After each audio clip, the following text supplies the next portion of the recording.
Thanks for tuning in, guys. You're listening to Ace Comicals. I'm Greg Driver. I'm joined by Rahul Jani and Leon Everett. Let's go!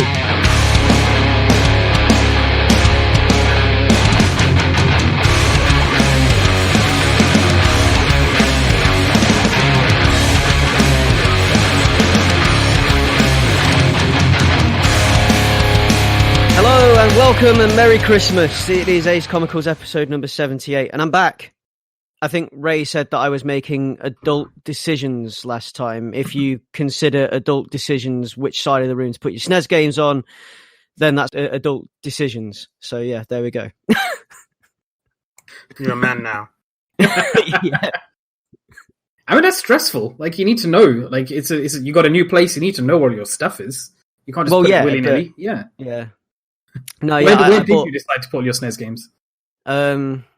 There's a shelf kind of like on my right-hand side. A shelf? La-dee-da. Yeah, an actual shelf, yeah. Cool. Not just a pile of bricks with, like, wooden planks in between them. No, sir. Other adult decisions I've made was the decision to buy less physical comics. What? Okay. Yeah. Now, that's not me cutting down on comics because comics are my life force. It's like I need comics like Galactus needs planets. But like don't tell me you've been eating these comics. No. What I've decided is that I've got like I'm amassing this collection and I think I need to focus it a little bit because I'm gonna run out of space very quickly. And also moving house kind of highlighted to me like how many comics I actually have at the minute. You do have a shitload. So I'm gonna start like basically, I'm still gonna have my pull list. I'm still going to my LCS and everything. It kind of breaks my heart a little bit that I can't buy every comic I want physical, but it's space is finite. The planet is finite. Save the trees, less paper. Yeah, and you know, digital's not so bad. I bought myself a nice new tablet for the occasion. So I got an Amazon Fire 10, which is actually really good for reading comics. Yeah, what you're using to read through. Comixology, just the Comixology reader. I find that works fine enough for me. I don't need anything special. As long as I can see the whole page of the comic and I can appreciate it the same way I can when it's in paper, then that's fine. And the nice 1080p screen makes that perfectly possible. And it's just, it's great. I mean, I had misgivings about digital comics before, but I think that's because I was reading through like a little 7.5 inch Asus tablet. Yeah, I mean, clearly, the bigger the better. Like, I went into an Apple store in one of my low moments a couple of weeks ago, and I was checking out like the 12-inch or whatever, 12-inch odd size iPad. 9, I think it is. Yeah, it's mad. It's massive and it's beautiful. And that's my dream comic reading device because it's bigger than a regular sized comic page, and like I just imagine all the detail that you could get from like holding that relatively light device on your lap and being able to read it through that would be I hope great. you like join a gym to help you in your sustained periods of holding it up with your forearms. That thing is a beast. It's the only reason I go to the gym. It's the only reason I train. It's all those pull-ups are just for that. This the case that I've got is actually like a stand as well. So I can stand it in front of me and just sit and read it and not have to touch it, which is nice. But and yeah, the Comixology reader is actually really good. Like it's smooth and it does the panel to panel transition stuff really well. Like I've always wondered how they do it. I wonder if it's authored, if like the creators of the comic have to provide a framing for each individual panel, or if it's done through machine learning or something. I've always been curious about that. I don't know, but it's kind of nice to zoom in on particular panels and to be able to just appreciate each individual panel. I don't like reading panel by panel. I don't like using that for reading because I think that detracts from the experience of reading the comic and seeing the entire page in front of you. But I don't mind having the panel by panel because I like to sort of zoom in and appreciate particular panels, and I think that works very well for me. In that sometimes I like to just linger on one thing and be like, that is a cool panel. Like, I mean, these were in physical media, but some of the stuff that I was taking photographs and sharing with you guys today, like some like pure Alfred zingers from the Batman's grave. Alfred making Coke jokes and saucy. Yeah, and talking about how the fact that Batman exists is the only reason that Commissioner Gordon can go for a shit in peace, basically. which I you know. Why that was what was sustaining me today. Why is he whiling out like that? Like, what's going on with our dude? Like, I don't know. This is like the best version of Alfred ever. This is like there's in the Batman's Grave in like issue 1, Alfred drinks a whole bottle of whiskey. Like Alfred sits at home listening to classical music on vinyl, drinking whiskey. I assume that, to be honest. But, like, you know, it's just awesome. Like, Alfred with a hangover the next day as well. Oh, I didn't assume that. I thought he was too professional for hangovers. No, he had a hangover. But, yeah, I mean, it's just like, awesome seeing this. This is, like, the best version of Alfred, as far as I'm concerned. This is my favourite Alfred. So, yeah, I mean, and speaking of which, so the order of today's business, because this is going to be the last show we're going to do this year, is that because it's basically Christmas, we're well into December now, and this is like the wind down. So this is going to be our last show of the year. So this is where we say Merry Christmas to you all, and this is where what we've done is we've picked a few comics from over the year. We've got 5 each, but me and Ray have broken the rules. Rebels. Yeah, and what we're doing is rules are there to be broken. But what we're doing is we're deciding among us. We're going to come out with our lists, and we're going to decide among us what is the Ace Comicals comic of 2019. So we've each put together a list of what should be our 5 favorites, in some cases 7. And that's how we're going to debate these. So that's the order of today's business. The true Mission Impossible. Yeah, we ain't never going to agree on anything. It's not going to happen. I know we're not because we've all. This is the whole point of me doing it. Is it's like sabotage from the start, because I know we've all got such varied taste, and we always all pick fairly different things. I mean, we all vibe on similar things. There's comics I can see crossover already between these lists, and we do vibe on similar things, and we vibe on similar stories and things like that. But at the same time, our particular tastes are very different where comics are concerned. Like, I can actually see, just looking at the list, I can completely see that. So you just want to end the year with us fighting. That's what you want, right? Well, that's what Christmas is, right? That's true. we're a family now, Greg. Like, we have to have a big blowout before the end of the year. Exactly. Cool. I'm down. So, yeah, it's I moved house. It's the end of the year. We've had, just before we get onto the list, we've had 100 issues of Teenage Mutant Ninja Turtles now.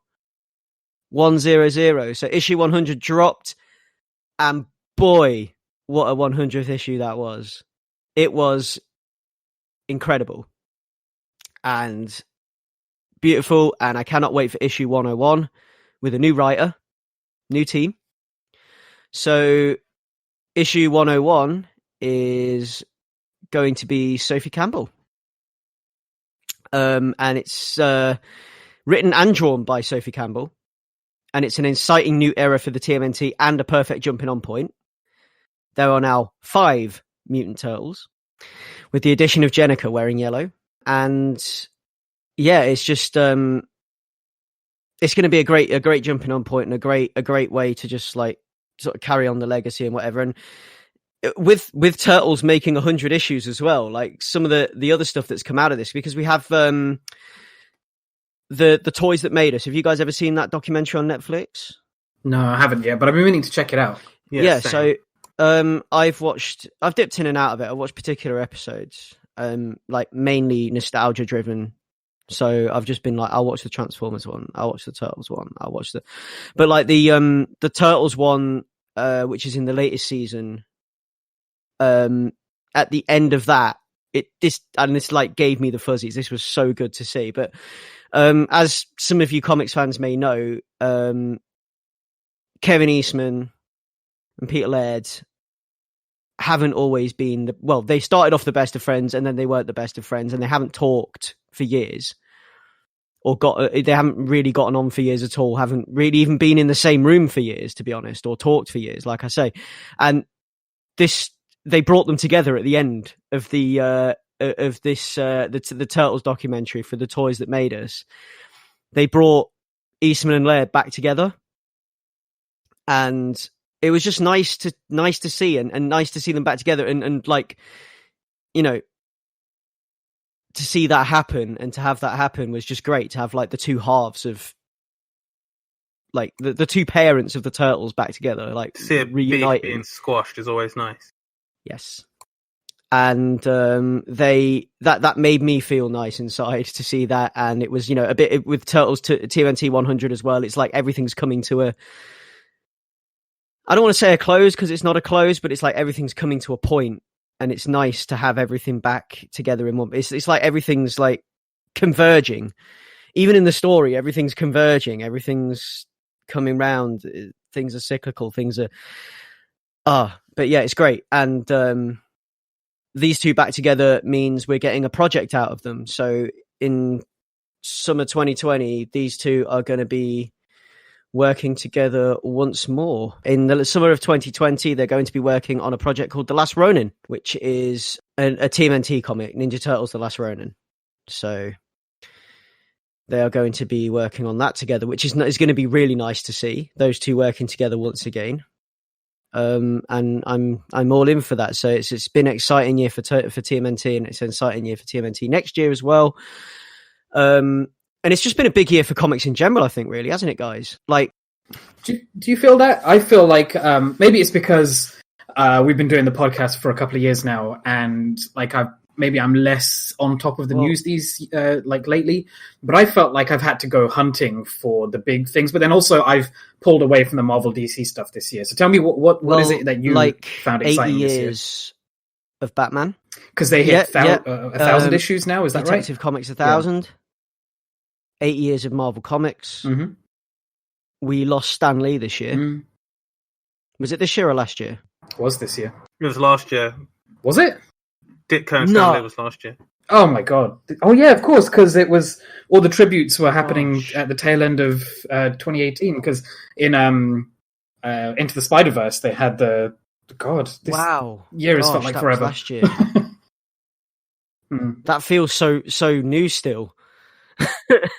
Yeah, it does, doesn't it? No, but yeah, I mean, yeah. So at the twilight of last year, beginning of this year, we were mourning Stan Lee, and it's just I just feel like it is in many ways, in the ways I've just mentioned, it has been quite, you know, there's been some big things happening in comics. 100 issues of Teenage Mutant Ninja Turtles, all the Marvel stuff, Batman 1000. Detective Comics 1000 and 80 years of Batman. So it's been pretty big. I think I was talking about this on one of the other shows where I was saying like 80 years of Marvel Comics. I'm going to be alive to see 100 years of Marvel and 100 years of Batman. And that's huge, because that's 20 years time. That's going to happen within my lifetime. And how will that make you feel? Because like it's 100 years of something that I consider quite. I mean, I know it's not recent, but I consider them. I consider these things quite recent in the public consciousness and things like that. And it's not like something that's, how do I describe this? So when I think of 100 years, I think of World War One, right? Stuff from around then.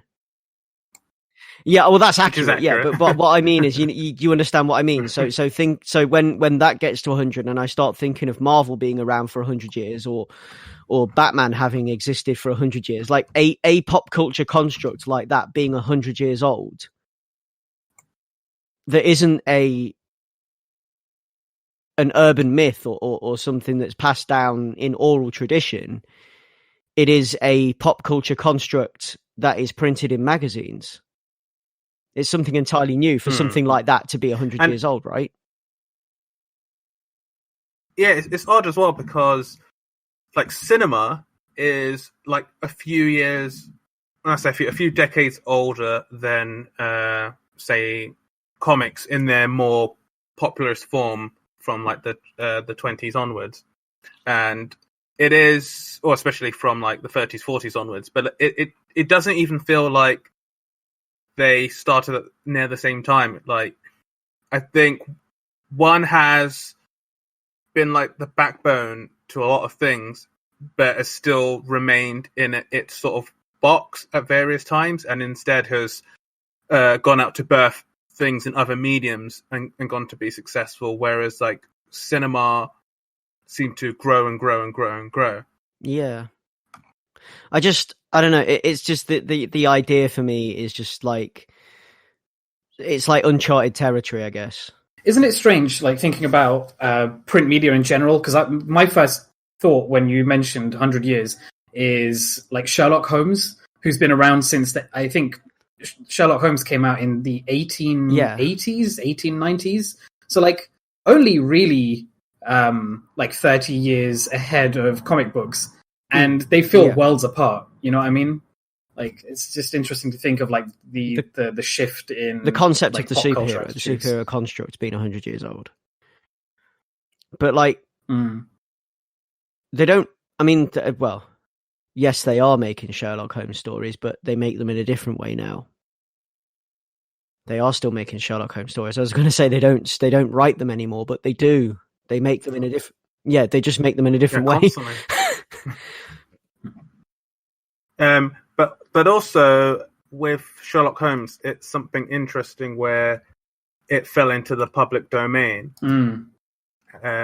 allowing many different people to do their own thing with that character and those different stories. Whereas if we're talking, say, comics in terms of like the industry and like the big two, copyright law and all that has prevented that to quite a big degree. Massively. And I can imagine, like, in 100 years' time, these things are, you know, there's DC and Marvel are still going to be there in 100 years, probably like running the earth. Yeah, which is like super scary, but it not to get on a tangent with that, but just imagine how interesting it would be if like Batman, Superman, and all that fell into the public domain. Yeah, that would be pretty crazy.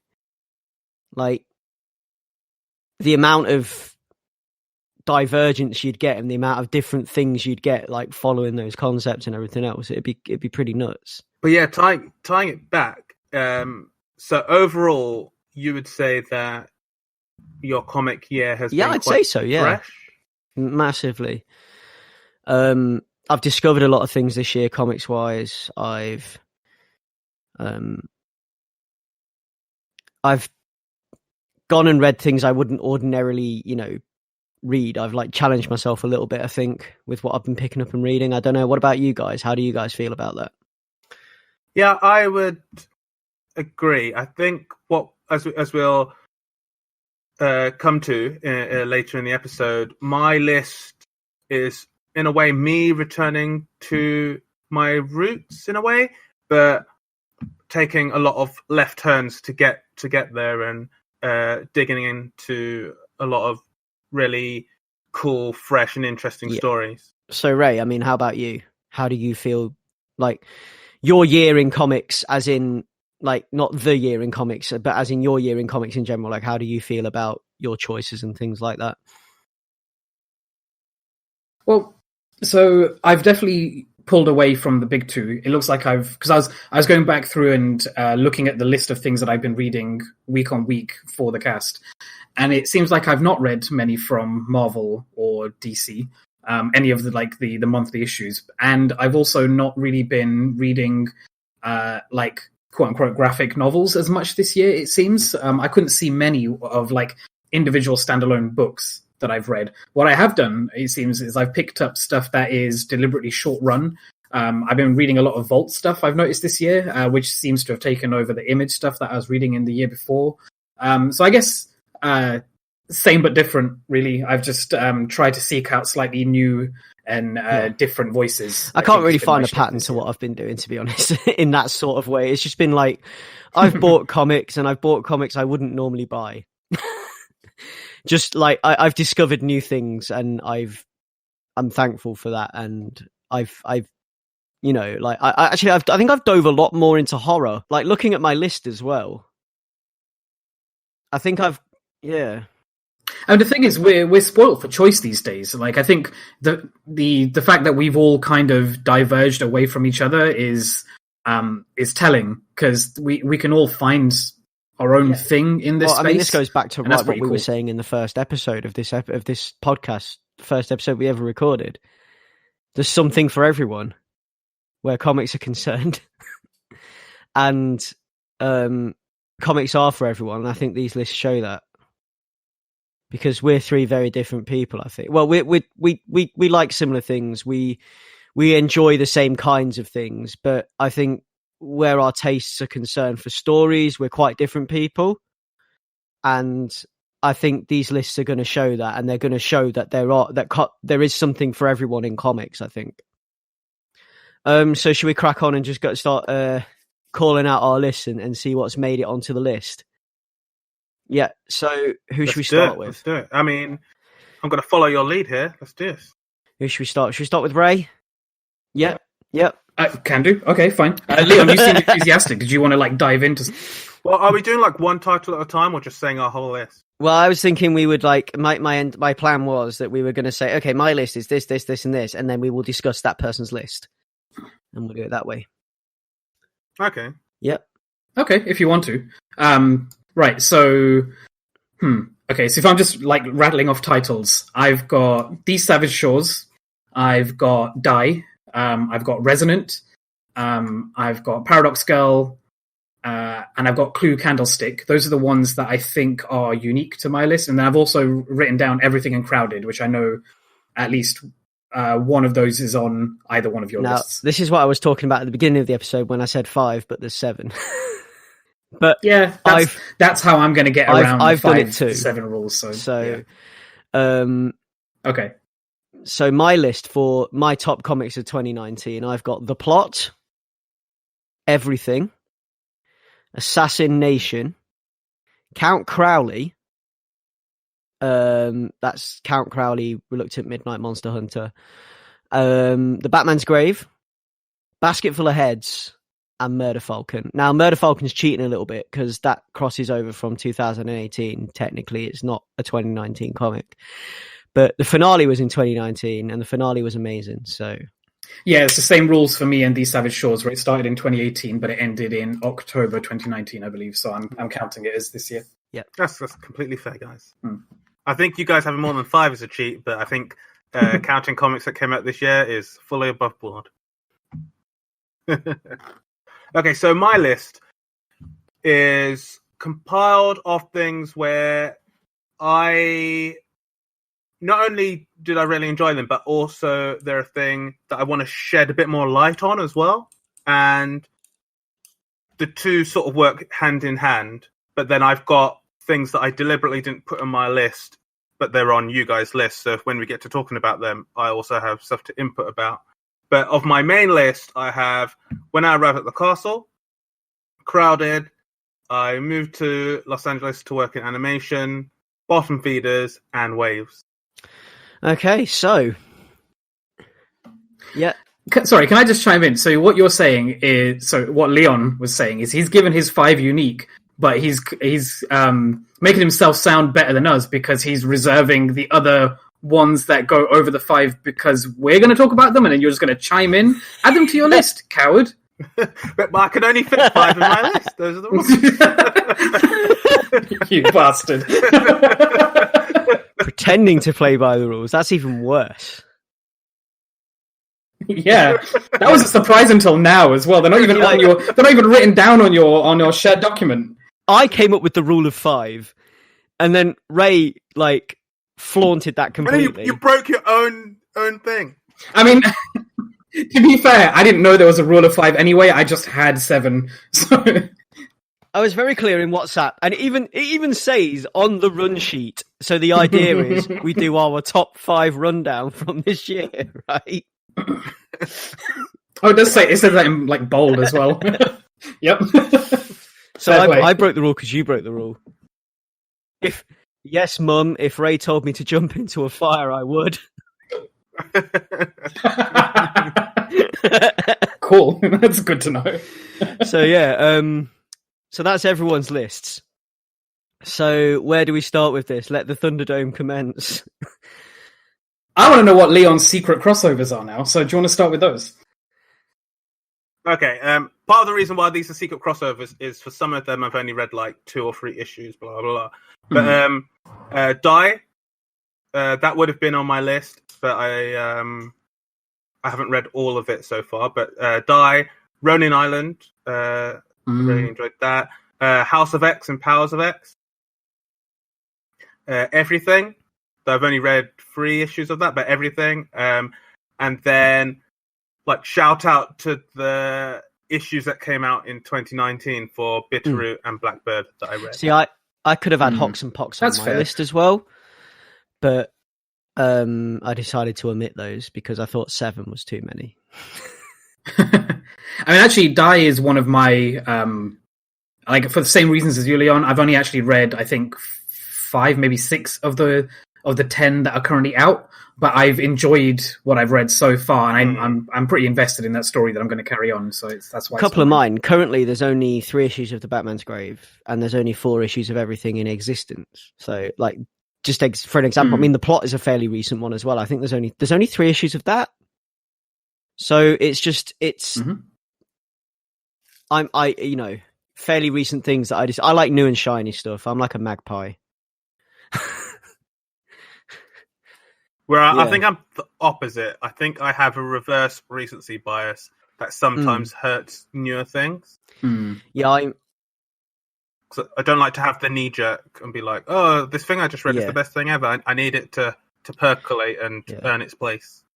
So, does anyone else have something on their list that speaks to the same thing I just described? So, like Die, I've only read 5 of the 10, but it left enough of an impact that I'm going to carry on, and I really enjoy the art. I think is the main thing. I'm so drawn to that artwork that it's almost irrelevant what the plot is, even though I really enjoy the narrative of the story. There's an elemental thing that I'm grabbing onto with this story. What's on your list? That's like I think mine for that's not on my main list. Is Something Is Killing the Children. I didn't put it on my list because I've only read 2 issues, but I want to catch up with that in the new year and keep going with it because there's something about that I find so evocative and it just pulls me in that I'm cautiously optimistic. Yeah, and I remember really, really enjoying that because that's something where I've only read 2 or 3 issues of it, but I remember really, really enjoying that when we talked about it. That's one that's dropped off my list, and that's my own negligence that's caused that. So that's something where I need to pick that back up again because you just reminded me of how good it is. But yeah, I mean Assassin Nation is one where I own every issue of it. I just haven't finished it yet. I think I was like 2 that I haven't read, the last 2 maybe. And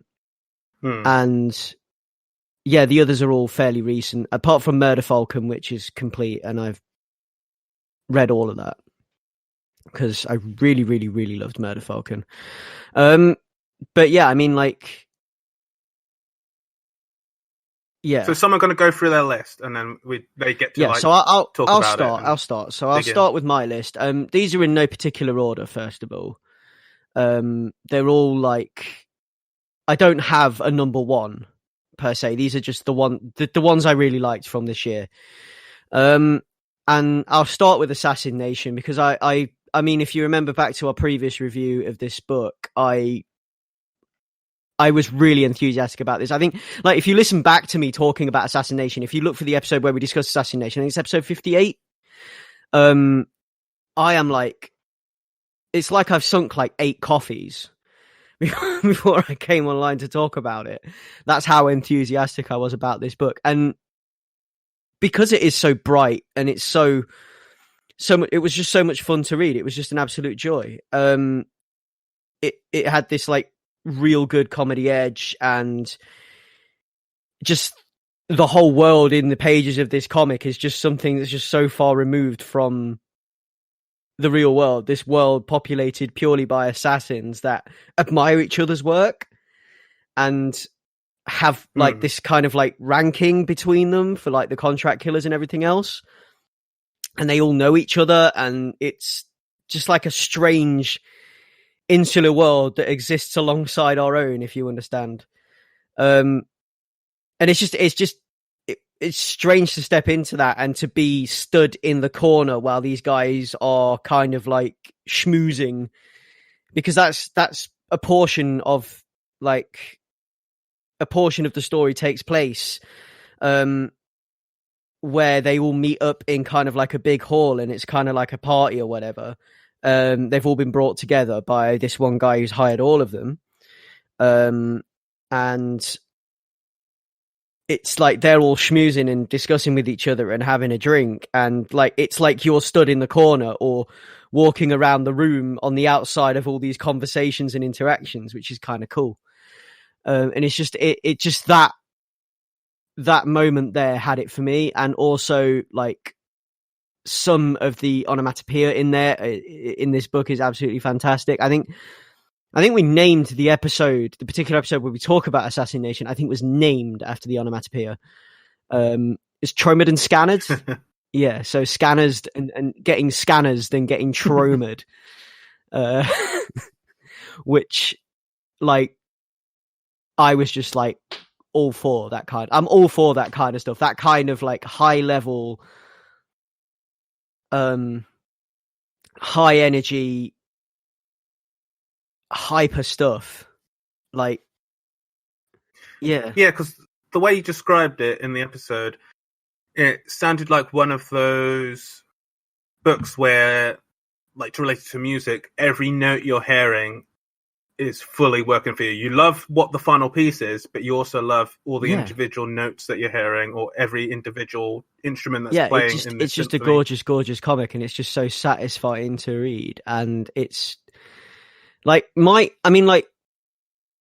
reason for enjoying comics and things like that is because they take me out of reality for a while. And the more they succeed in doing that, and the more they are able to take me away from reality, the more I enjoy them. So, and the more they're able to kind of like engross me and make me forget where I am sometimes, the better it is for me. Yeah. Do you find that reflected throughout your whole life? Yeah, kind of, yeah, because the more I'm enthralled by what I'm reading, and the more that it's able to grab me and immerse me in that world, then the better. I mean, like, some things are on that list, naming no names, The Batman's Grave, are just there because it's because I'm the biggest Batman fan here, but like, it's, I mean, a lot of them are there because they get me thinking about something else. And that's like a bit of a theme. Like, I can read them, and then afterwards it will stick with me, and I'll carry on thinking about it, and I will do that because I don't want to use the word escapism. I'm trying not to use the word escapism. But yeah, that's kind of what it is. It's, yeah. Because I mean, like, it helps me to have that like kind of thing, you know? Yeah. And when you say, like, when you try to not say escapism, but does that mean that the thing overall has to be fun, or do other qualities help with that? I don't know, say like phasing out, where you're just focusing it, just being absorbed into this world. So if something's like, for you, like thought-provoking, or if it chimes with something that you've had an experience in, is that the same as it being just like a fun, wild, rocking time? Or are there like different layers to what you would say are your... So it doesn't necessarily have to be fun. So I don't have to be laughing at it or find it, you know, it doesn't have to tickle my funny bone to kind of like stick with me like that and work for me in that way. The reason I didn't want to use escapism is because it's just kind of like, we all read comics and we all watch films for escapism. So me saying that I do this out of a need for escapism is just like saying I drink water because, you know, I need water. But It's that's why I didn't want to, because it's different to escapism. So because what it is, it's I suffer a little bit with my mental health, and comics kind of help me forget about that. So they fill my head with other stuff that keeps the bad stuff out, if that makes sense. And if it's something that sticks with me after I've read it and I can carry on thinking about it, then it keeps the bad stuff away for longer. And the more a book takes me completely away from the bad stuff, it doesn't have to be funny to do that. It just has to engage me in such a way and keep me interested. It's like monster books that explain what the monster is and get me thinking about what this thing is that's causing this thing. That kind of stuff kind of like gives me something to ruminate on, gives me something else to ruminate on, you know? Yeah. So that's where I'm going with this, basically. And that's what Assassin Nation did for me in spades, because it gave me this whole world of assassins to think about. And I'm thinking like, so do they have Christmas parties? Like, how does this work? You know, like, and I'm all day, I'm like thinking about different scenarios with these characters, and it's like keeping me chuckling and stuff. And that's the thing with that book. And also the onomatopoeia, upon reading Tromid and Scannard, I started to try and come up with my own. So I was sat there like looking at my movie collection or looking at video games or looking at book titles. And I'm like, oh yeah, you could use that to describe this kind of thing. And you could use that to describe an act of violence that went this way and that kind of stuff. And it's like, yeah, it more than escapism, it is a distraction. It is distract-scapism. Yeah.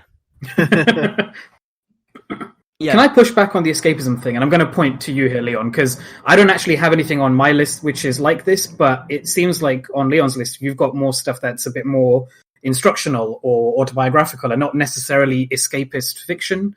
Like, is there a reason this year that you've got more of that stuff on your list? And how do you feel about like escapist comics? Yeah, so this is probably one of the things where we're quite different in terms of our digestion of like comics and I guess some other media, and this is more so like me and Greg difference, where sort of I don't think I ever fade away into a thing. Like, I get super engrossed in things, and listeners of the pod know that I'm into all different types of media, blah blah, TV, film, games, whatever. And I do get absorbed into these things, but at the same time, like it's always I need something more than like a roller coaster to occupy me for a certain amount of time. I like being like challenged or like forced to think a different way or exposed to something that I've not seen before, or having to recalibrate how I think about a particular thing. And I do like, I mean, for me, it's always a plus when the art that I consume is the type of thing to allow me to experience all those different emotions or go through all those different, I guess, motions, but at the same time has enthralled me enough to carry me along the way, so that at the end of it, I'm not like, oh, that was a really cool, depressing thing, or that taught me X, Y, Z. But if it's more a case of like, I have a sort of better understanding of like the writers, artists, like outlook or what they're trying to say in this particular thing. Like, I think as I've gotten older and older, all the media that I consume and more so consume and enjoy the most is the stuff that forces like emotional reactions from me. And that's why I'll still go to like the big MCU movies and have a good time with them, but none of them generally make my top 10 of the year at the end of the year. And with the things like on my list, they all seem to be investigating some like phenomena to do with like society now, whether they're in like the near future or whether they are like introspective and dealing with like certain types of trauma, or whether they are like flights of fancy, exploring sort of the inner emotions and inner ideals of like characters through like metaphor. All of them are in different degrees working to communicate something extra to me. And as pretentious as that all sounds, like that's this type of stuff that, I don't know, revs my engines. How about you, Ray?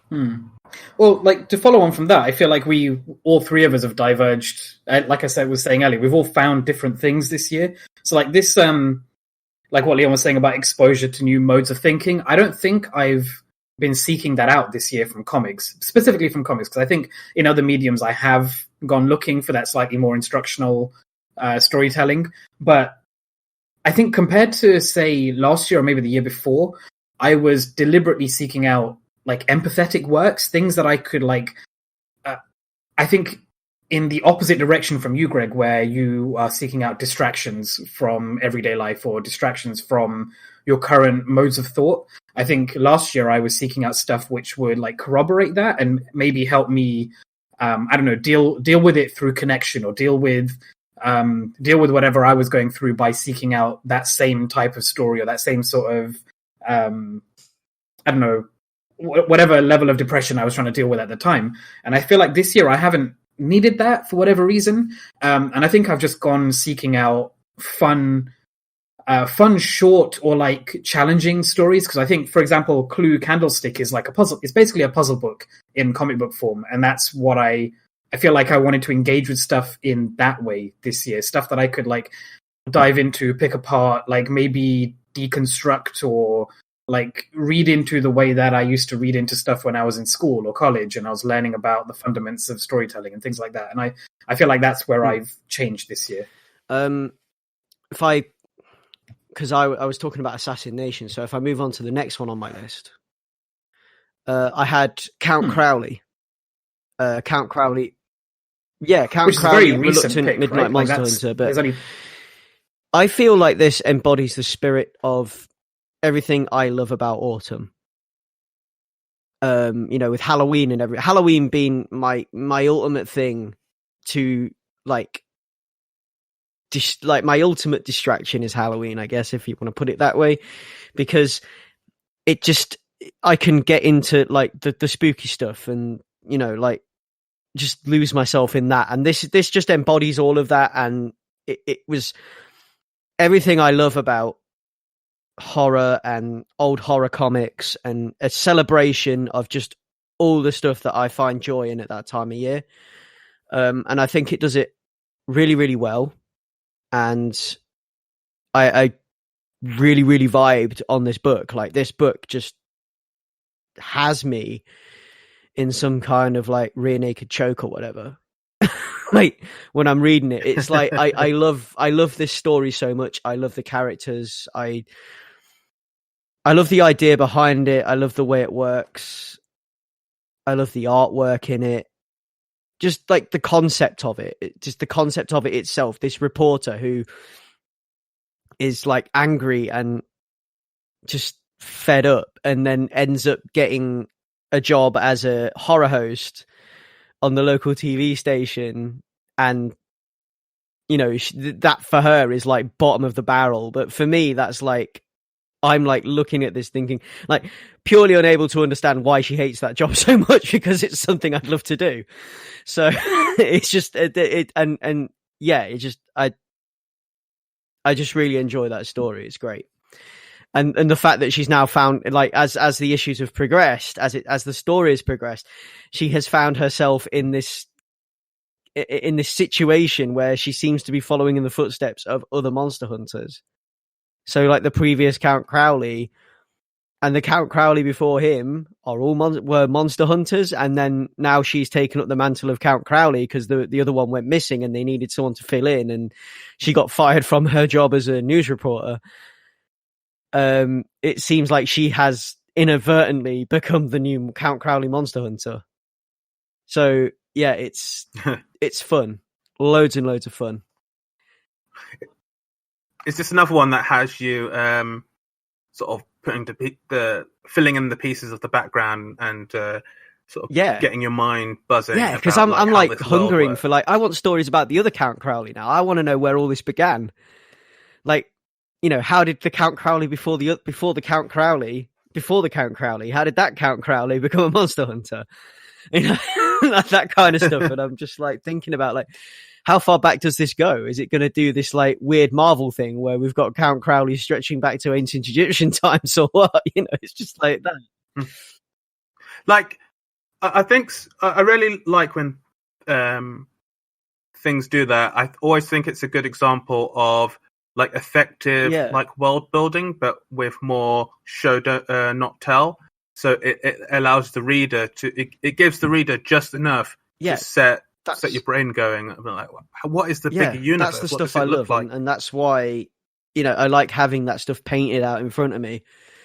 And, you know, that's why I enjoy comics, because a lot of comics do that and they do it very well. And in, you know, like traditionally, that is what comics are.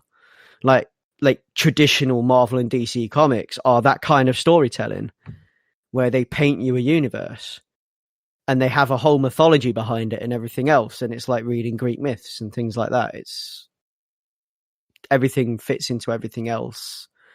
Everything is connected. Everything takes place in the same petri dish. And it's all nice and fun like that. But I'd love to see that with I'd love them to build on the Count Crowley thing and just to see more of that kind of stuff, because I think that's really interesting to me. That, I don't know, it just, like, for that particular day when I read a Count Crowley comic, like, that's how my mind goes and that's where my mind goes. And we've got, I've also got The Batman's Grave, which is there purely because I am a massive, massive Batman fan, as if you listen to this cast, you'll probably know. And because I'm really loving this particular Batman story. It's a self-contained Batman story. And I just think it's great. And I love it's more of a, it digs more into the way Batman works, as in the way he works and does what he does and solves cases. Like what Batman actually does when he solves cases, and how maybe a larger percentage of his time is spent in front of the Bat computer than out on the streets. That kind of stuff. Like the detective, and a real deep dive into Batman as the detective, and another facet of this character that I love so much. And also it has the best version of Alfred. The best version of Alfred. I love this Alfred. I love the snark on this version of Alfred in this comic is just like chef's kiss. It's fantastic. Like, so, like, apart from this badass Alfred, what would you say is the special sauce on this Batman comic over other ones that might have come out this year or in the most recent year? Watching Batman work, watching him do his thing, and getting to see that broken down, and also getting to see Batman's thought process broken down. Like, because with this one, we're getting a look in, not just a look into the way Batman works, but with this, what he's doing is he is inhabiting the life of a murder victim, if you like. He sits there in the Batcave and he begins to think like the victim. He gets himself into the victim's mindset. And the way they do this in the pages is beautiful as well, because the world, the background around him slowly changes. Then on the next page, Batman's appearance might change to match the victims, but the speech bubbles are still coming from him. And instead of being stood in the room and watching the victim, all of a sudden, Batman is replaced by the victim. And we just see Batman just inhabiting the world of the victim to understand and work out why this has happened and why this person may have died and what happened to cause this person to die. And just watching his thought process laid out like that, I think makes for a cool few pages in a book. And seeing them do that with this and the way this story works is kind of special, I think. And that's what makes this a really good standalone Batman story that will sit on your shelf when it's collected in a trade. Because, yeah. See, I think my version of that comic is Clue Candlestick for me this year, because it's that thing where it's procedural and you're watching this one like really intelligent guy pick his way through like a really complicated murder mystery circumstance. But the thing that I have with Clue Candlestick is that I kind of just want it for myself. I haven't gone on like to you guys or anybody else to like check this one out. I kind of feel this is a very personal pick, and I just want it for myself. I'm not invested in anybody else enjoying it. Do you guys have anything on your list that is that thing where you're like, you know what, fuck it, I don't care if anybody else likes this. This is mine, and I'm going to hold on to it. I think that's Count Crowley for me. Yeah, right. Because I think for me that's probably because I think like I could give Count Crowley to you guys. You guys would read it and go, "This is cheese. Like, what is this?" But for me, yeah. Well, it's not so like, much I don't, because I think it's more like if I gave it to you guys, I don't care that nobody else. I mean, like, I do care that nobody else enjoys it because I need other people to enjoy it, so it keeps getting printed. But it's like I want, it's my thing. Count Crowley is my thing, and if you guys don't enjoy it, well, that's fine because I don't expect you to. You know, I don't need to be able to talk to you about it and discuss it Leon, on that level because I know why I like it and I can talk about it on the cast, but it's not like I need other people to enjoy it to be able to have conversations with people about it. Yeah. It's not like a shared thing. But so, like, Leon, so when it comes to When I Arrive at the Castle, I don't think I even know what this comic is. Have you brought it up in previous episodes? Yes, I brought it up on the episode with Marv and Askew, which you should have listened to because you weren't even on. I heard it. I just wasn't listening. That's even worse. So what is it? We only spoke about 3 comics that episode. Shit, you figured it out. So what is it that's so personable about this comic to you? Like, why is this your like keep it close pick? Well, I mean, to answer the question, I really like stuff that has quite an overt and direct theme that it's going for, and because this is a book that the writer and artist are all one person, Emily Carroll, it has a very singular voice, and it's not a long book at all, and there are no perceived rules.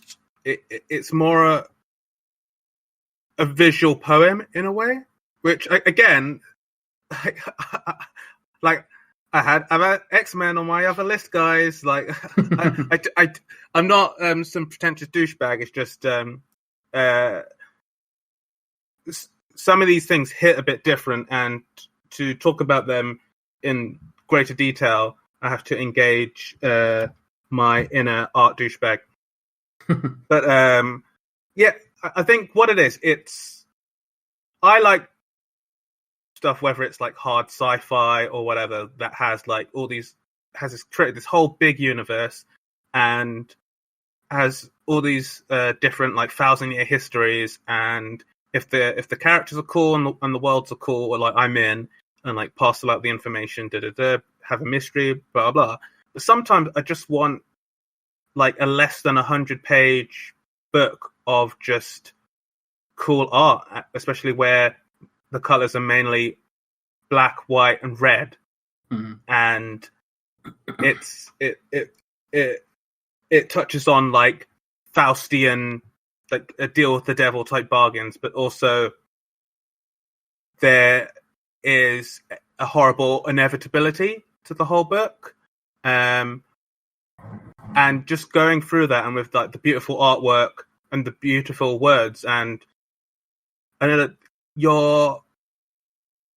it's like you're reading a dream, and it's a weird sort of magical realist dream. I guess all dreams are to an extent, but it's one where you're getting drawn into the abyss. And yeah, you could say like, okay, one of these people is a vampire and one of these is like a cat woman.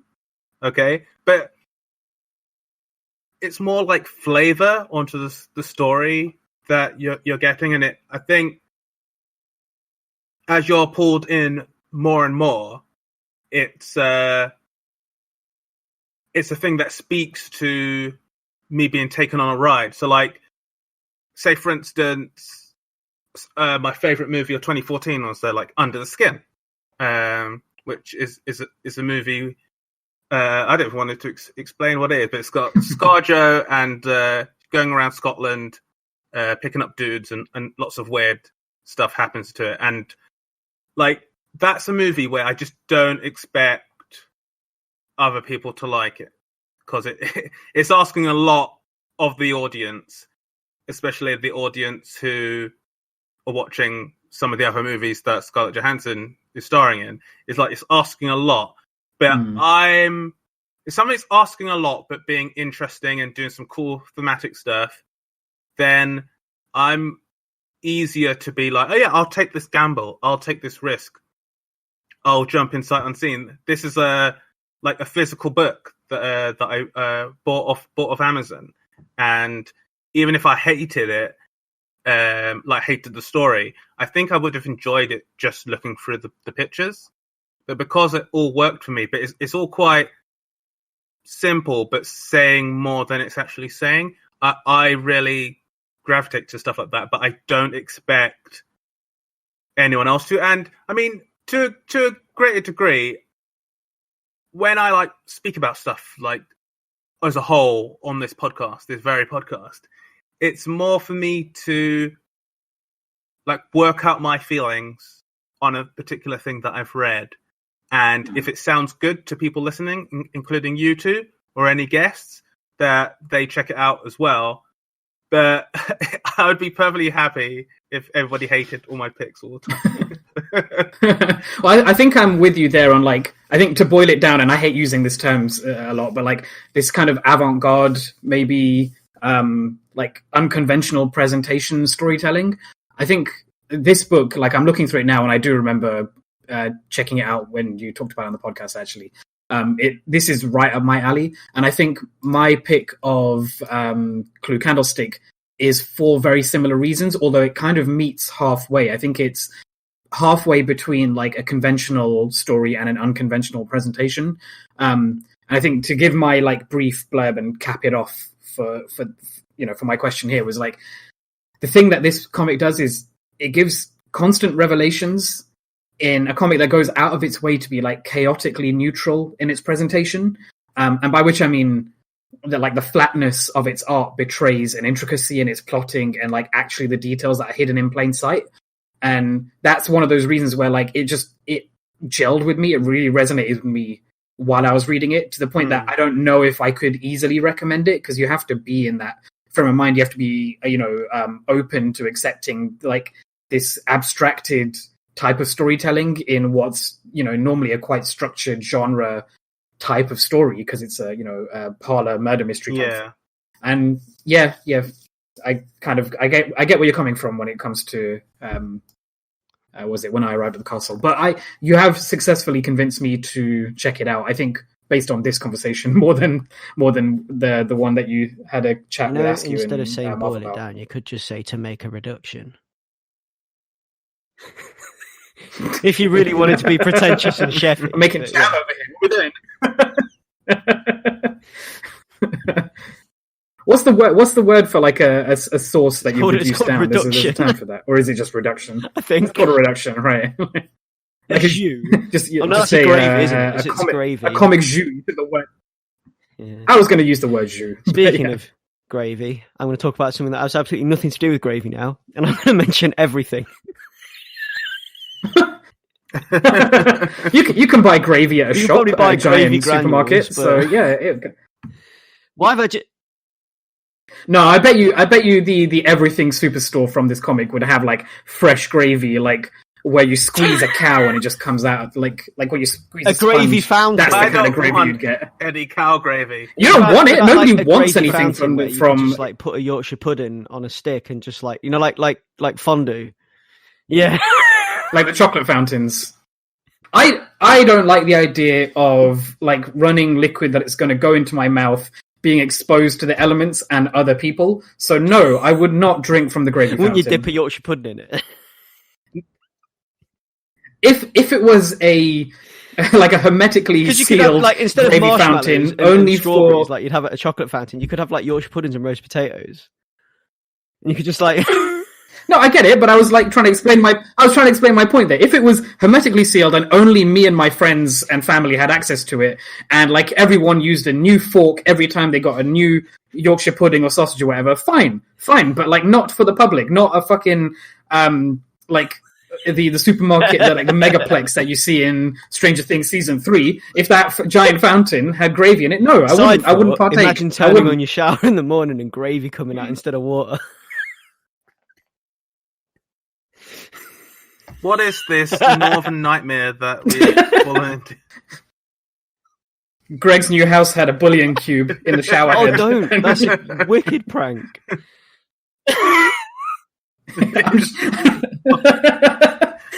I'm really sorry that I said that. Don't you dare do that when you come visit me. No, you're all right. I won't do it. But yeah, the water's already hard enough in this place. Doesn't need to be northern hard. Just like chunks of onion just hitting you in the eye. Oh, that sounds the right. tap just sputters when you're running a bath and a lump of onion falls out, and then gravy just starts like just. But yeah, anyway, we're talking about a comic. So we were talking about the digital nightmare that is everything. You've got me thinking about Yorkshire duckies now. What's a ducky? You know, like a rubber ducky in the bar. Oh, okay, okay. Literally, okay, I got it. I thought it was code for a type of food that I'm not aware of. It's sex. You could have rubber ducks made out of Yorkshire pudding. Wonderful. Anyway, in your gravy bath, but like it would be like, so everything the comic is, it's like I was coming to this because of the avant-garde storytelling thing that you were talking about, because I feel that kind of falls into this bracket a little bit. I don't know if you agree with me. Am I interpreting your previous conversation correctly? Yeah, kind of. I think it's similarly to Clue Candlestick. It's sort of meeting halfway between avant-garde and traditional, and like we described it kind of in like a Twin Peaksy sort of vibe. So it has this. Continue. What I love about this is there's this underlying mystery throughout. Something is happening that is making this town behave very weirdly, and it's got something to do with this massive, huge mall, this new shopping center that's been built, that everyone is like enthralled by, like absolutely obsessed by. People go there every day. It's kind of like going to a church to worship for these people at this point in the book. And it's like something about this place it's almost church-like. Like people are going there to find happiness. Like they're going in there and they're finding happiness and they're finding solace or whatever. And like in specific items, it's kind of, I guess, in the same way that Twin Peaks is a reduction of, like suburbia and the soap opera, like how Twin Peaks is kind of like a play on the soap opera, and suburbia and everything else kind of like a like reduction of that. Then then everything is what Twin Peaks is to suburbia and soap operas to consumerism. So it kind of that's the kind of mood I get from it. And what I love about it is the fact that there's this underlying mystery that's there for me to try and like solve as I'm reading it. And I'm really into it. I'm really into the weirdness of this comic. Like just the overall detached weirdness this book presents and offers me is the thing that got me to put it on this list. Like, I mean, I can't put Ice Cream Man on this list, but the closest thing to Ice Cream Man I can put on this list is Everything. There have been Ice Cream Man issues out there this year. It doesn't count. I don't. Yeah. I guess it's crossed over years, so I wouldn't have felt comfortable putting it on my list this year. Although, like, since you shout it out, it is definitely one of the best comics that is still ongoing right now. Massively. Yeah.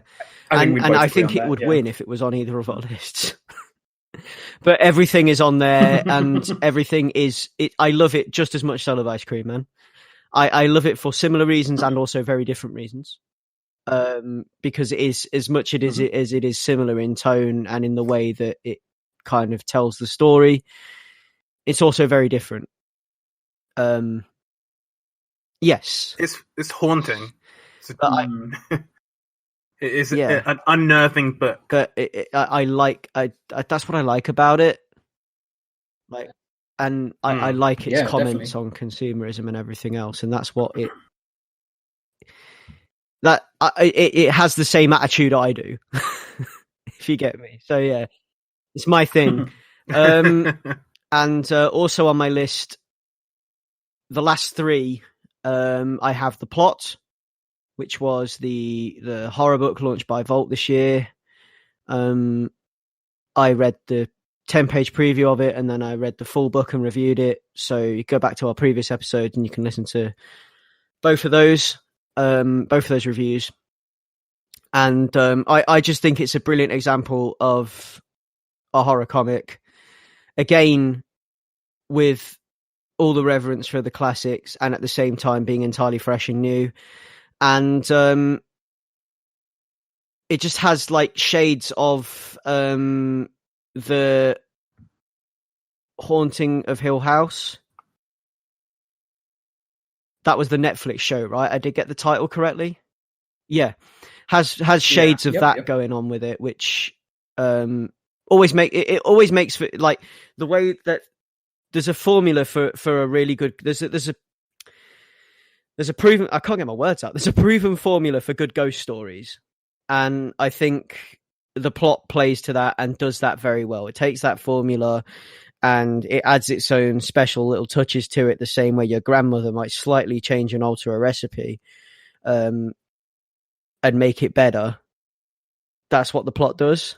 And it has the kind of same sort of vibe as The Haunting of Hill House, tells the story in a similar way, has similar themes with trauma and everything else, but at the end of it is something entirely new and different with the same building blocks, and it's really great. I love it. And I love what it's doing. I love this whole like swamp thing that's going on with it. Like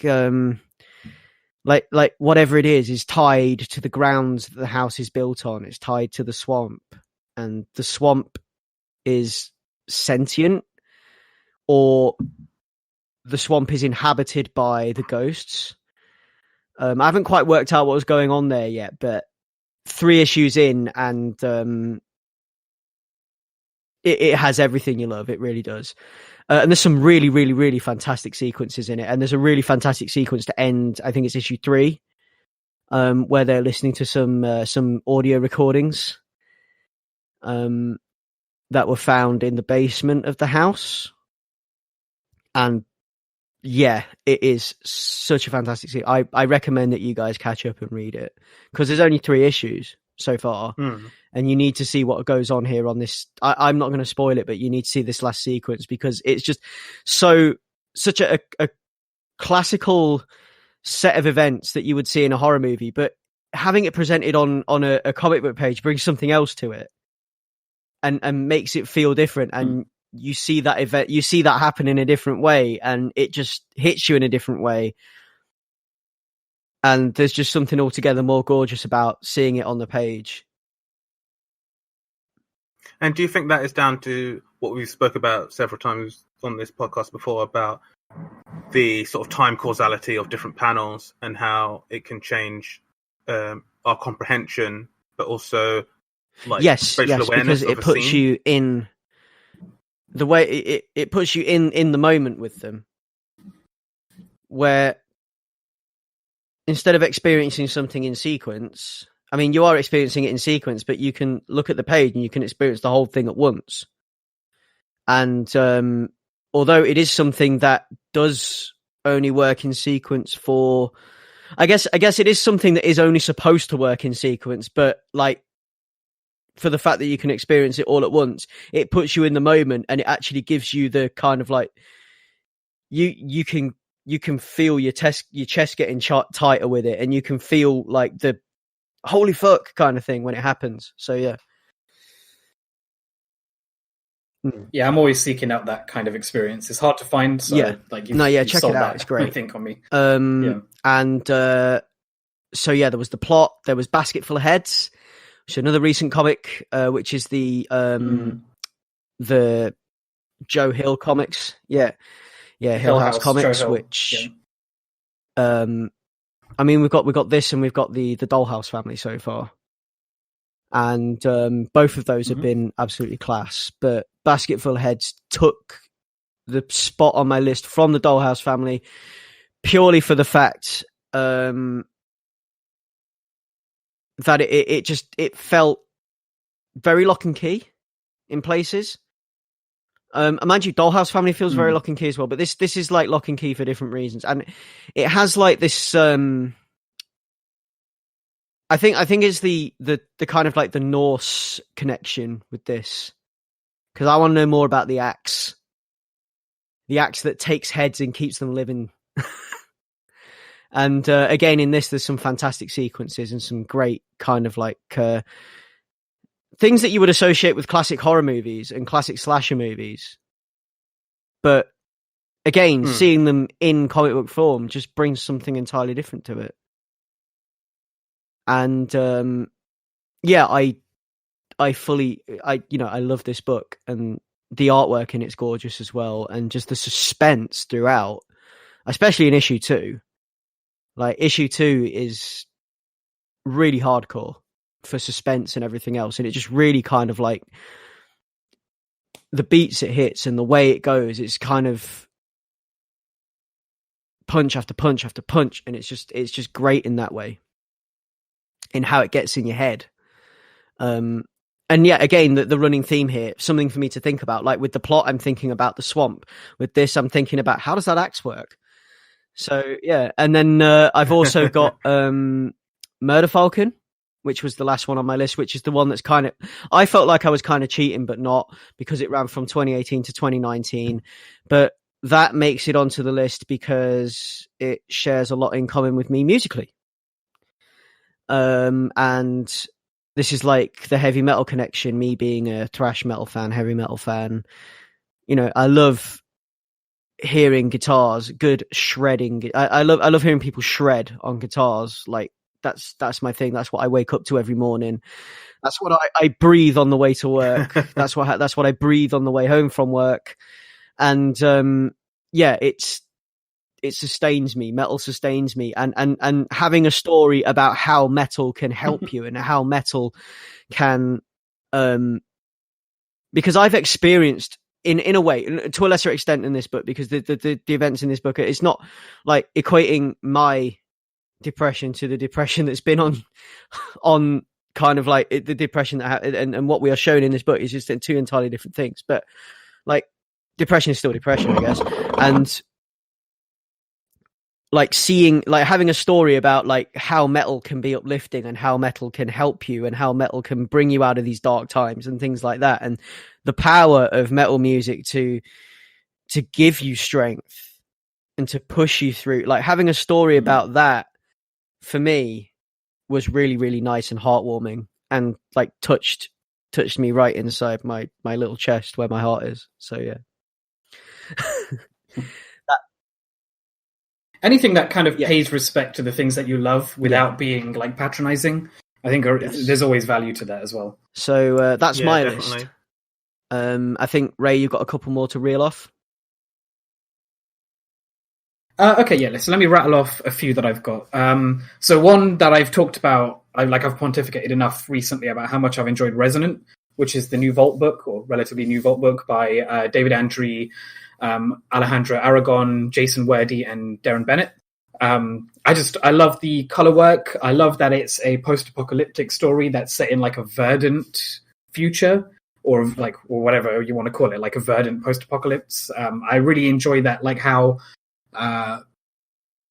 varied all the settings are. I really like the characters. I like that it's representing like, you know, a large swathe of different types of people with different skin colors and different like body types and different abilities and things like that. There's a lot that I just enjoy about the diversity of this comic. And then another one, Paradox Girl. putting it on my list of favorites of the year because it was just one that, when I think about comics that were just joyful, this is the first one that popped into my head. It was one that I picked up just at random because I needed something to read for that week, and it looked like it would be light, vibrant fun, and it totally was. It was like a flash in the pan for me. It was quirky, playful, mind-bending, but in like a joyfully irreverent way and not like in a too self-satisfied way. And it has a really likable, confusing cipher of a lead character who's, you know, completely original, although playing off, you know, current superhero tropes. And I really enjoyed how chill it was. Although that might be a cheat, because I think I read it this year, but I don't think it came out this year. So I'm going to have to backtrack and double check on that. And then if I was going to pick my favorite, I think it would be These Savage Shores, which is written by Ramvi, art by Sumit Kumar, colors by Vittorio Astone, I think. I don't know if I've got his name the right way around. And letters by Aditya Bidekar. And so this counts because it ended in October of 2019. It was 5 issues, and you guys all know how much I love like a short run, like an enclosed, finished arc of a story. It's a story about colonialism, monsters, and romance, which are like 3 of my favorite topics ever. It's got Indian representation. It's got a bittersweet ending. It's got beautiful, stippled, vibrant landscapes and like intense and readable action, especially in some of the panel layouts. Like one of the things that it does early on, like I think right in issue 1, is a really impressive one of the best panel constructions I've seen this year. It has some amazing splash pages, and like it's romantic in so many readings of that word. If I was going to, in the opposite way of Clue Candlestick, where that's for me and I'm not interested in making everyone go out and check it out, These Savage Shores is the one that I would urge everybody to give some time to, you know, sit down and like just let it wash over you and enjoy something that I think is quite unique. I'm going to second that, because this is something that nearly made it onto my list. And I've read this. I read this as well because we were reviewing it at the same time, weren't we, on the show? So yeah, this is something I kept up with as well. Yeah. And it's such a beautiful book. Such a beautiful book. So yeah, I fully behind what you're saying about that. It's really and I think the thing that I loved about it was it's kind of understated in its horror trappings. Like it doesn't offer that up straight away, but you should know that it's essentially like a horror slash what's the word I'm looking for? Like ancient sort of horror, but like viewed from an Indian perspective, which I really enjoyed. Horror mythology. Yeah. Mythology is the word I was looking for. Yeah. And for sure. the aspect of it that really caught me. And like I think it's a good like overlap in our Venn diagrams. I think it's a unique pick. And I think Leon, what's left on your list? Okay, so we've spoken about When I Arrived at the Castle, and if you want to hear in more detail, listen to episode 69, where I like fully dig in to Emily Carroll's book. Next on my list was Crowded, which listen to the previous episode we've just done, episode 77, where me and Rahul dig in to the first volume. And that's Christopher Sabella, Rose Stone, Ted Brandt, Triona Farrell, Cardinal Ray on Image. I'll just say what really works with that book is that it is that whole thing of like 10 minutes into the future, but instead of just exploring that on like a sort of science fiction vector, it experiences it looks at the experience of what it would be like on a social vector as well. What is the natural progression of like late stage capitalism and the gig economy, and a world where anonymous gripes can be weaponized into. I loved your two's discussion of this book, by the way, in the previous episode, and I especially loved Ray's mathematical breakdown of how the the assassination was funded. And I think what you're saying works for you in this book, with it being the 10 minutes into the future thing and a comment on all of that, is the same thing that they managed to, basically, it's something that should make me feel uncomfortable and normally makes me feel incredibly uncomfortable. But at the same time, they've done it in such a way in this book that even I can enjoy it. Because it's like, it's done in a way that it's the 10 minutes into the future thing, and it's there to make you feel uncomfortable because you're almost living that life already. But at the same time, it's done in such a way that it's almost parodial. Yeah. Well, yeah, because it on my list, it would be the pick to describe things that speak to current anxieties, I think.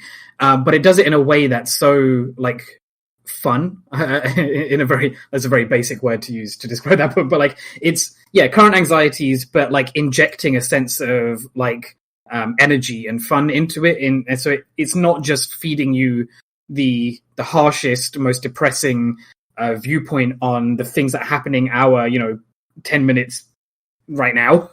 Yeah. Go on.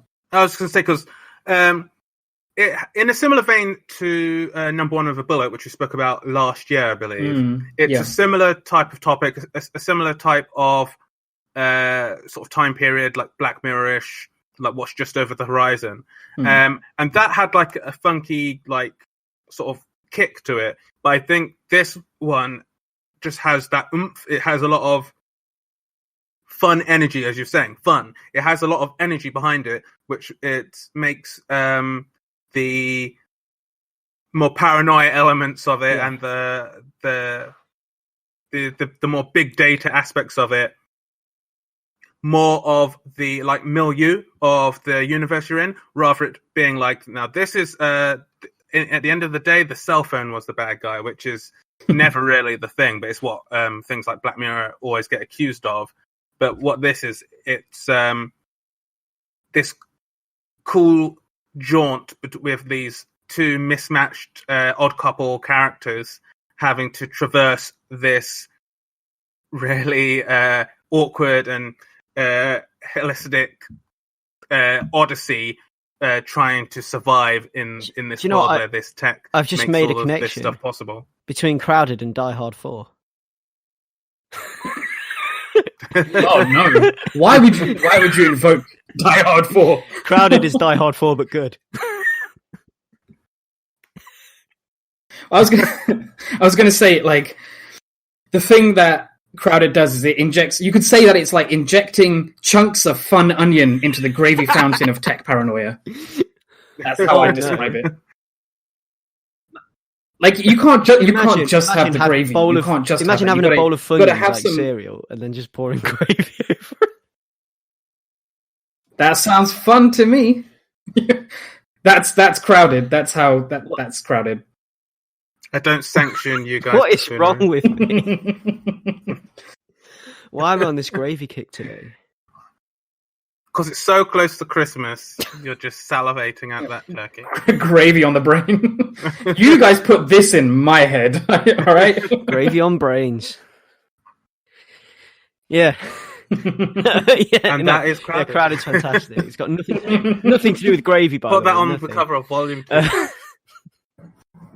None of these have anything to do with gravy. No,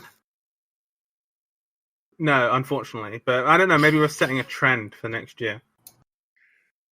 But a place that's probably not good to get gravy, I don't know why, is LA.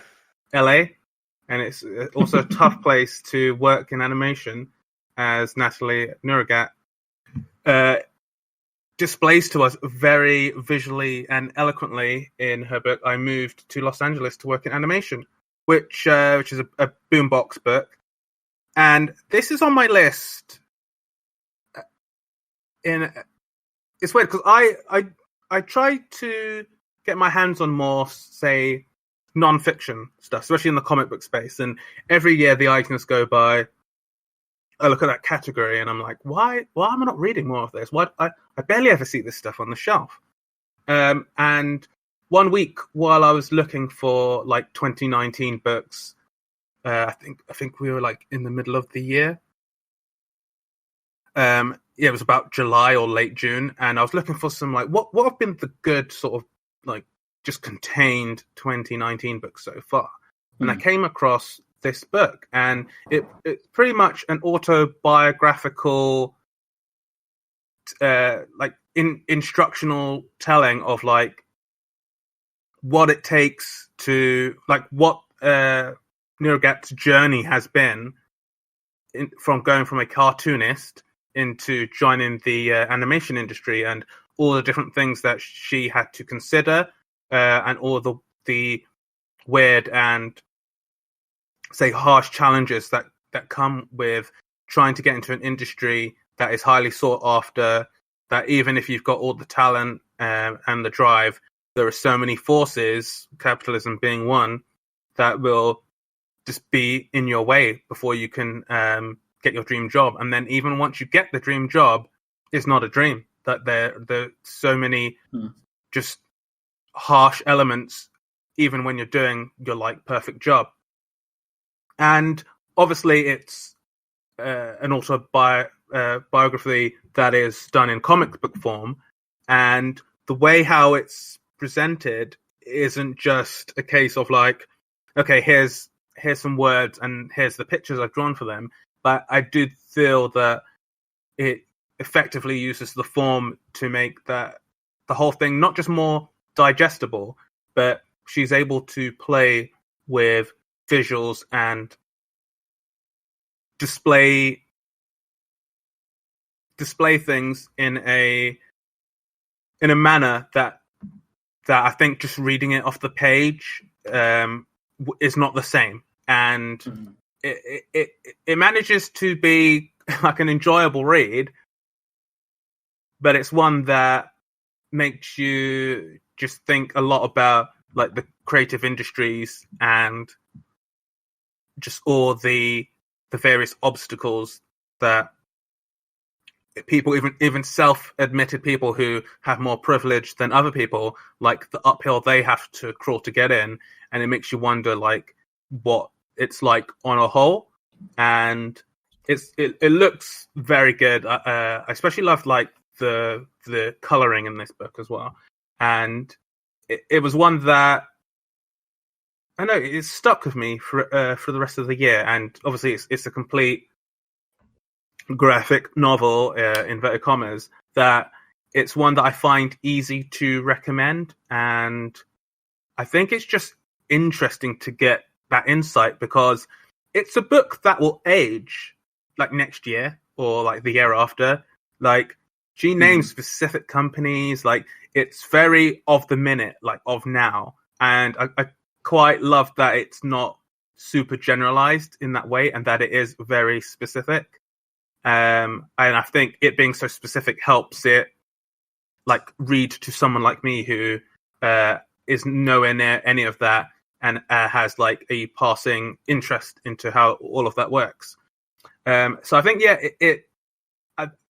it's one of those things where I think that it's in the best medium that it could have been in. And I really like when, say, I'm watching an animation or reading a comic or playing a game, and when I'm engaging with that like media, and I feel that, oh, this is you couldn't have done this as a movie or like a normal book. Like this is the best way that this idea could have been expressed. And I feel that I moved to Los Angeles to work in animation is in its perfect form.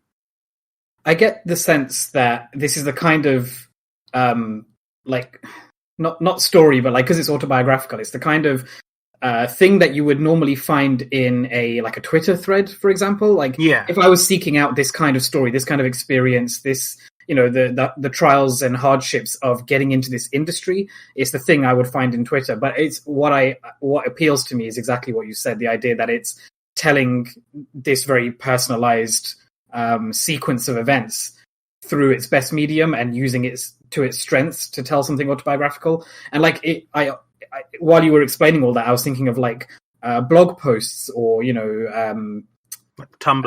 Yeah, Tumblr, or like even magazine articles, like those long form articles which explain how somebody went through a thing. And like, I like the idea of somebody taking that concept and putting it in comic form and using the strengths of that medium, this medium. Sounds great. I'm going to pick that up. Definitely. And then next on my list is a book that I spoke about during the same episode 66. Which is the graphic novel Waves by Ingrid Scheber and Carol Morel. And this is a Boom Studios book.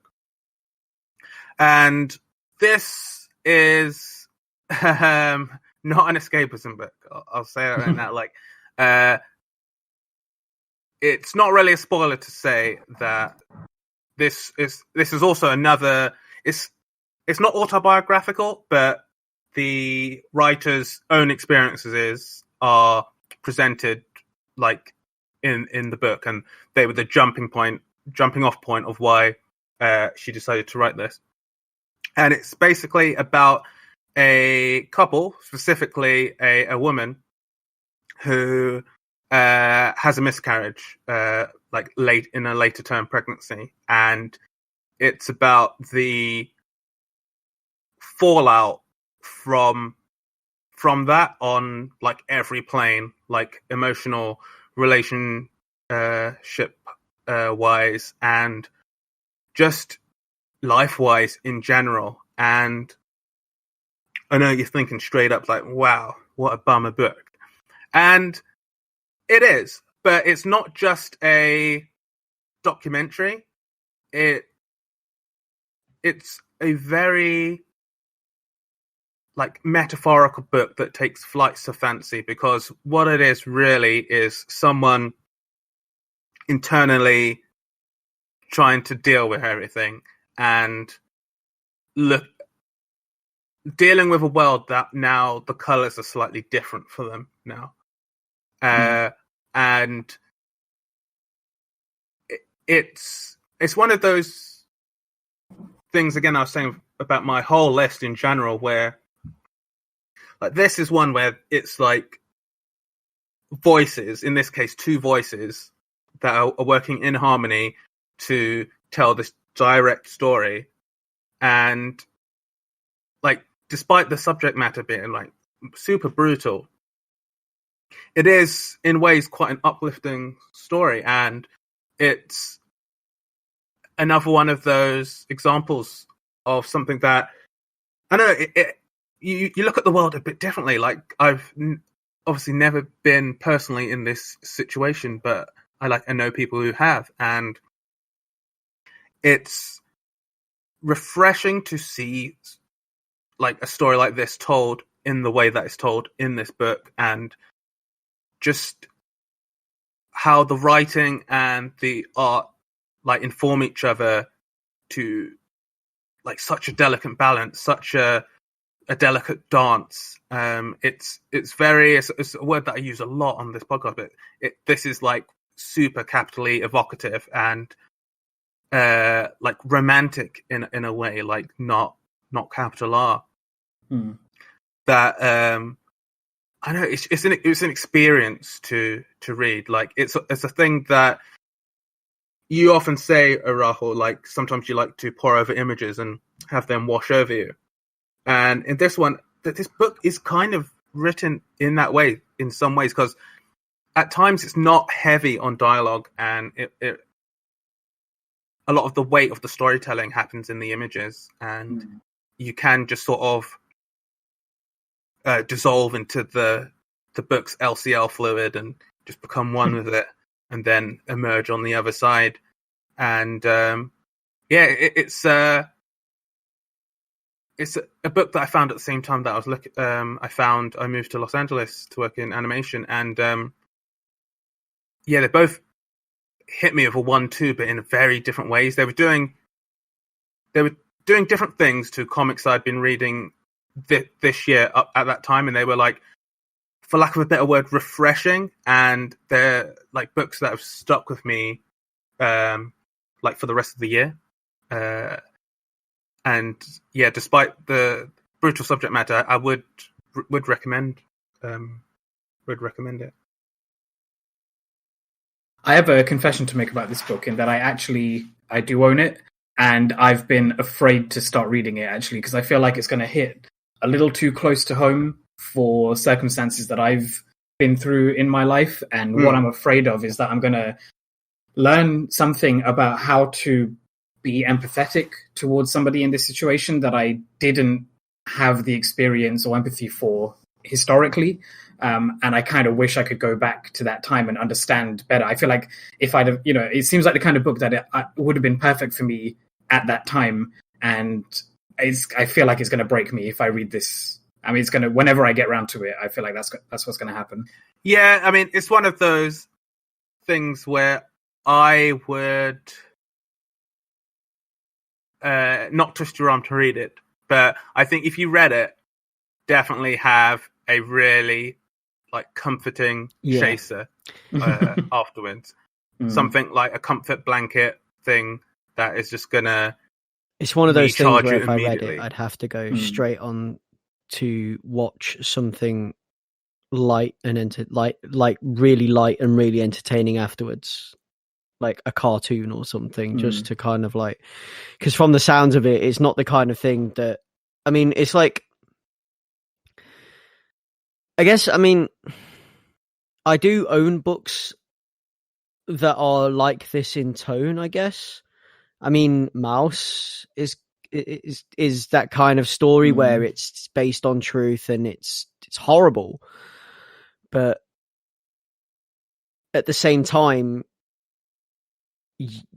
these stories need to be told, right?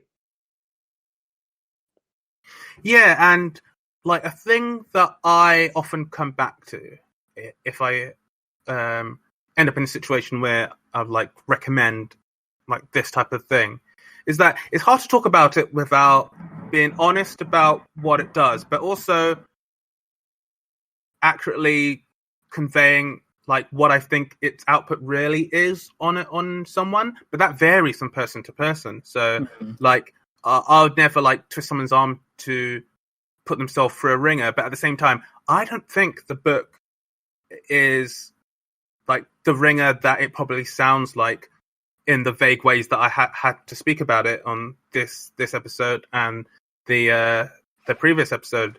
But at the same time, everyone's path is sort of different, and it's really hard to say like, oh no, it isn't this type of thing that will depress you. It's this other thing which you particularly aren't depressed by. Whereas like that can just veer left and right for anyone. But at the same time, like the person who went through the thing as came back to this thing and wrote this book, which sort of hints to like where I think you'll be in a space of when you finish it, rather than what you'd probably expect going in with the synopsis that is provided. So it's a tough one, and I don't think there's like I don't think you have to engage with stuff which is like if for you reading a particular thing is not just like escapism, but it's like an enjoyable thing to do, like it's your hour that you've carved out of the day. Younger me would have been like, oh, stop being a wuss and like you got to engage with the tough stuff, whatever. And I just think that is nonsense. Like I think you engage with what you need, but like it's a hard one because I think there's times where you need to sort of, there's things where I've deliberately not shown them or recommended them to friends, and then like a year or two later that person mentioned, oh, I saw blah blah blah, and it's like, oh, you watched X or you read X, and it's like, yeah, I loved it, blah blah. Like it helps me like think about this particular situation in a different way. I was like, man, I should have just recommended it, but I deliberately didn't because I didn't want to bum you out. So it's tough. No, I get it. But like it's hard to know because some things, like I think in my in my position or in my experience, I actually, in a way, seek out art that includes stuff that, to a degree, will be traumatic for me. But I think that I get catharsis through seeing similar situations or like thematic trauma like played out in a way. Whereas like that is definitely not the case for everyone, and I know that, and that's what makes it tough, because it is sad that some art, for that reason, like people who would really like it or might even need it, won't get it, because it's just like, I don't have, like, there's only so many hours in the day. Why am I going to waste 1 hour to traumatize myself? The thing that I've been pulling away from more and more in my consumption of comics and other art is purely because, like, I just want to pull away from feeling bad, so I will not read things that make me feel bad. Is the simplest way to put it. You know. So that's me with my escapism and distractions. But yeah, I mean, I one day I'm going to get around to reading it. Have to be in a good headspace first before I read something like that, I think. The same as when I read Mouse, really. I had to be in a good headspace before I could read that without it having a lasting effect on me. But and also, I think there's not enough said about just pulling the ripcord sometimes. Yeah. Jumping out of the plane. Like, I think that the curiosity for everything is worth it, because there are things that are going to sound interesting or enticing. And I think that just because, like, there's no shame in, like, I gave it a go, and I also it's just not for me. Sorry, I also find with stories like this, I have to do them in one sitting. So I can't put it down, like read a few pages, put it down, and then come back to it. I have to finish it there and then. Because if I start reading a story that is making me feel that way, I need to get to the end of it, because if I put it down, I won't pick it back up because of the uncomfortableness of it. But yeah, that's how I do it anyway. I have to do it in one sitting. But yeah, so that was my fourth one. So dive in at your own peril. And then my fifth book is Bottom Feeders, and that is by Ezra Clayton Daniels and Ben Passmore, and that came out Fantagraphics. So I spoke about this book not that long ago in terms of episodes, and this was the book about a couple of characters in this horrible old building in what's a neighborhood that's referred to as the Bottom Yards, and the whole sort of thematic premise of this is basically gentrification is awful, and all the other connecting tissue that connects it to, like, everything else, previous mentioned late stage capitalism and all that. It's awful. But what if that awful was actually manifest? And that's what this book is. And this is the book that I was speaking about, where it's a widescreen book. It's in landscape instead of it's in landscape. It's a horizontal book instead of being like vertical portrait, and it doesn't feel like this weird gimmick that it's like that. It actually really benefits how you read it. The way it's like super cool, like colorful art style is done, where it's like often 3 or 4 toned in different spaces, and it really helps give you this like concrete idea of like the geography, at least on like an emotional level, the geography of this big high-rise and spooky building that these characters are inhabiting. And again, it's a thing where, so on this podcast, like, we are like want to go into like the thematics of stuff like that. But what I always fear after the fact, even though I do it every episode, is that by diving into sort of the thematic stuff, sometimes it might distract from the actual form in some ways. And that's the thing at the end of the day. I'm not getting stuff. It's like, oh, this is a message book. Da, da, da, da.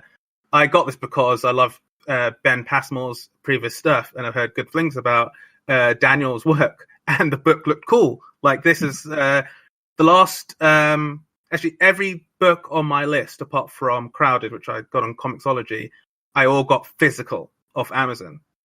And you guys know me, like, I'm Mr. Digital. I've been saying I'm Mr. Digital, but I bought these books physical, and I didn't regret it on each one. Like, it was for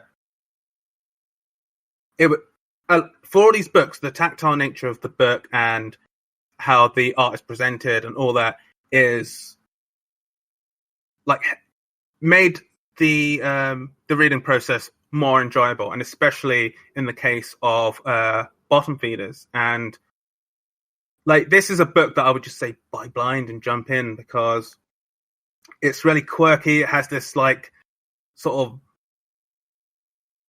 the beast beneath it all type thing. It has really quirky and odd characters doing really quirky and odd things, and you're in this building, and like just layer upon layer of secrets start to arise, and you're just in this this whole world of just strange oddities that build and build and build until it gets to what it's doing at the end. And like, it's just a fun book to read, but it's also touching on a lot of like themes and topics and just feelings about what it's like to sort of be priced out and pushed out of your neighborhood, and to have like landlords who are like predatory and all that, and say struggling just to make it through, and like identity crises of like putting up a front and saying like you're better than other people, but then ignoring the very flaws or contradictory natures of your personality. Being a millennial. And then yeah, being a millennial, it is. Yeah, just like fucking up. Like, that is a big part of the book. And it's funny now, actually, looking back at my list, every one of these books is centered on a female protagonist. And I don't know what rhyme or reason got me to that place, but I think that 2019 was a good time for a lot of these stories coming out, and because a lot of them are like written by women and like the art done by women, and in a lot of cases are like that near singular voice.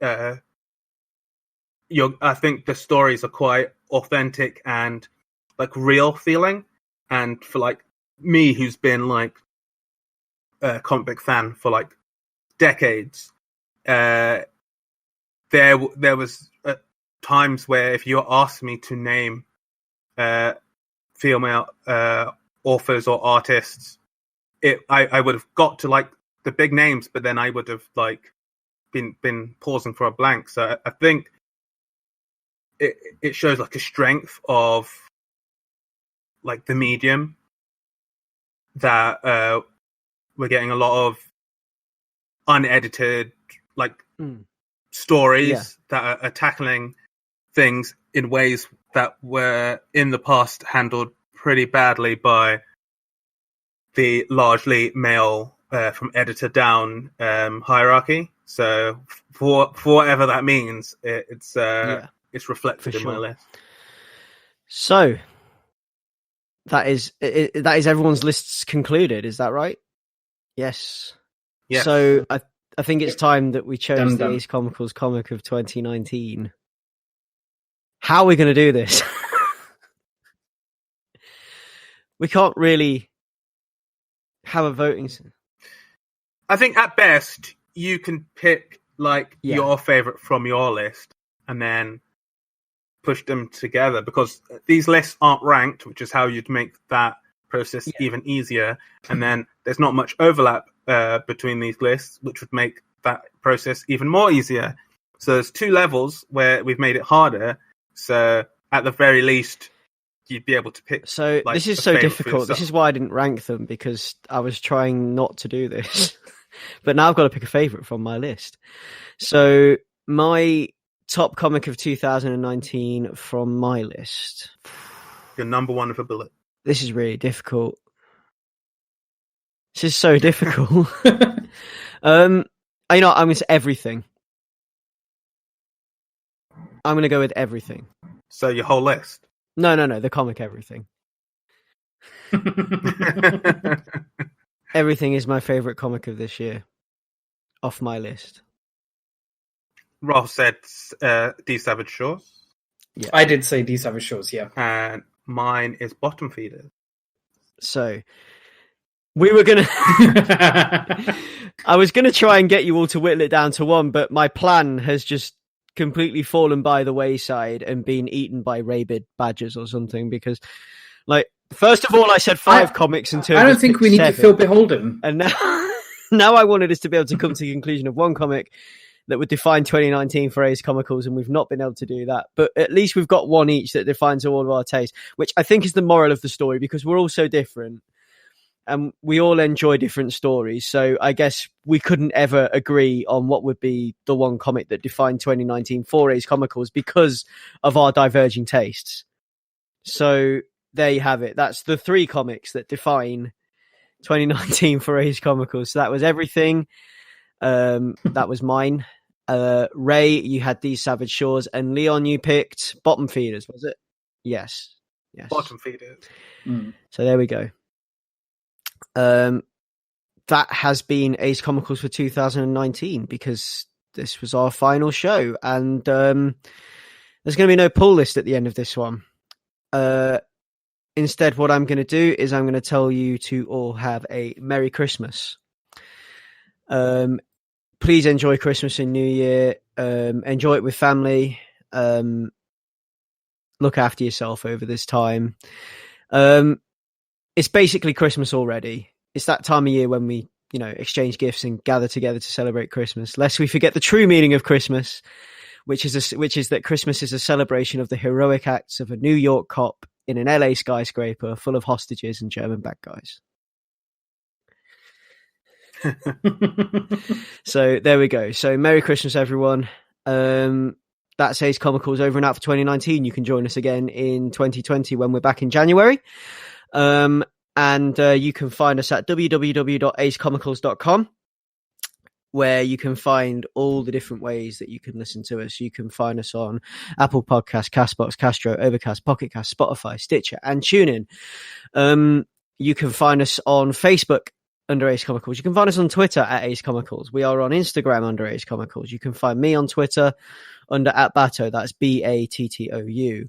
You can interact with us in a multitude of ways. You can send us an email to acecomicals@gmail.com, or you can get to us through one of our various social media channels, where you can join the conversation, chime in with your thoughts on some of the comics we may have discussed, give us some suggestions on things you'd like us to read or discuss. Ray, where can we find you? On Twitter, that's @Monkeh, which is MOONKEH. And I just want to say to everybody, have a Merry Christmas, look after yourself and others. And Leon, where can we find you? You can find me on Twitter @Leon Everett, and I will also add that reach out to somebody. So even if you don't have family or friends who are close, reach out to somebody, and don't isolate yourself, even though the season can be crappy.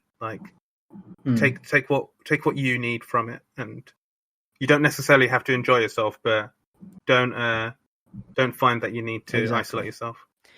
Look after yourselves. Self-care is important, especially at this time of year. So, Merry Christmas and a Happy New Year from Ace Comicals. That is Ace Comicals, over and out.